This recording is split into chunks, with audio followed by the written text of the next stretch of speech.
Okay, now we're good. Stay awake for you not know the hour or the time. You know, one of the great struggles we have in America, at least I find, is that, I know this sounds strange, but we have it so easy. We have it so easy in so many ways. We go down to the store. I mean, you go down to the store and you can get pretty much any fruit at any time of year. There's no sense of the seasons of life. Strawberries and raspberries come this time of year, and the tomatoes right now, if you were growing tomatoes, you have tomatoes out the kazoo, like I do, right? Because tons, and you make that and you put it out away, and you have an understanding there's a season to life. Then the apples will come, and then the oranges will come, and like you have different seasons, you prepare it. But when you become so no longer in touch with the earth that there are seasons, you lose a great sense of gratefulness. You lose a sense of the seasons of life. And because of that, we become, in a sense, I'm not sure what the right word is, but we become, I want to say arrogant is the wrong word, but we want to become a little bit nonchalant. We become complacent is probably the best word. But we become nonchalant to the struggles, complacent to the real ebb and flow of life. Now, why is that particularly important? Is because when we lose touch with the earth and where our fruit and vegetables come from, there is a certain groundedness that we have lost touch with. And as a result, our life, we have to work harder to come in touch with that. We have to work harder for the seasons of life to become less complacent and less arrogant, to become more rooted in the earth. That word humility and that word human and the word humor all come from the same root word, humus. And the humus is earthiness. That's one of the things that the Irish were always deeply involved in. Whether by choice or not, they had to be men and women of the earth. And when troubles came, they relied on the soil to produce food for them. And they had a great idea of seasons of life. But they also understood persecution. They also said that they understood that as part of the struggle of life. And in fact, in those times, the faith was stronger in Ireland than it is today. Now, I'm not to say that the people of Ireland today don't believe. As I said earlier in the book, they do believe, where the struggle is in the institutional church. I think that our complacency at home can lead us to be less fervent about our faith.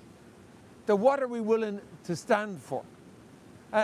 You know, I think, you know, there's a great Irish poet and writer called Seamus Heaney, and he wrote many a book, and then he wrote on poems on this, and it was beautiful. And there was another book, Angela's Ashes, written many years ago out of thing, and I'm trying to remember his name now, McCourt, right? Frank McCourt, right? Frank McCourt. And Frank McCourt used to say in Limerick, he would say, you know, I'm tired of finding those damn religious leaders, and what are you willing to die for? Can't somebody tell me what am I willing to live for? And I think that's what we have to be careful of. It's like, the Irish did die for their faith. But today we need to ask us, what are we willing to live for? What are we willing to be known for? Well, you heard me say this at Holy Spirit when I was there, and I say it now. I say it at St. Simon all the time. We have to be men and women who are knowing to be welcoming and hospitable. We have to be men and women who want to live the gospel of kindness, of gentleness.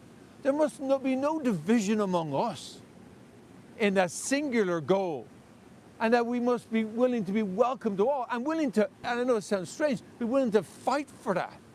Be willing to stand our ground and say, no, we will be a community of welcome. We will be a community that will welcome in the lost and the broken. And that we be willing to stand our ground and say, all are welcome here. This is our church that we gather together on. And as we do so here today, standing on this very rock that thousands of pilgrims would have come to, and in its time, hundreds and thousands of Irish Catholics would have come running here to say the fastest Mass possible and run out in all directions you could see. That they fought for their fight. They fought for their faith. And so we too must fight in a different way. We must be willing to fight for our kindness. I know it sounds strange, but to resist the temptation to be divisive.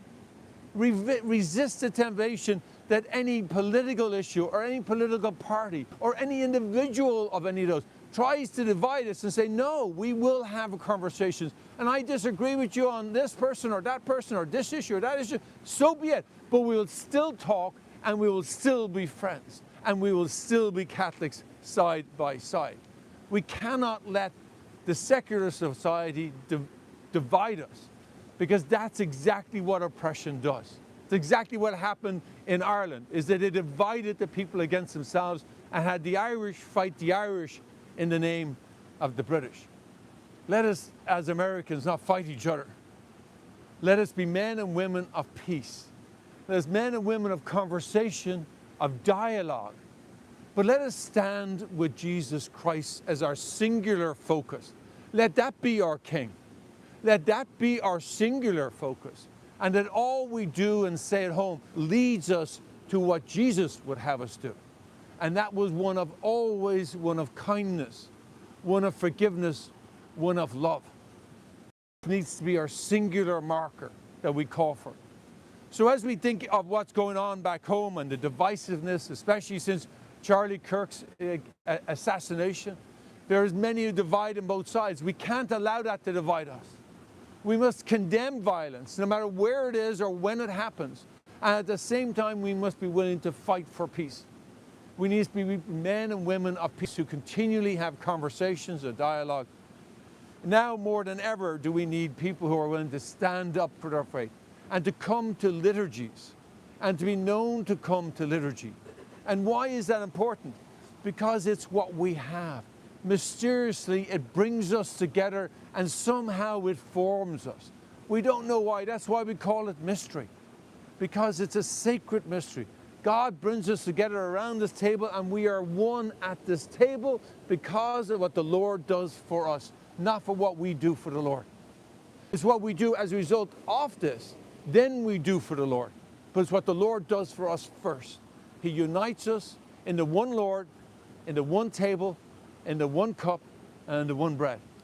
So that is what we celebrate at this one rock here, in this place steeped in history, a well of water for all who are willing to drink.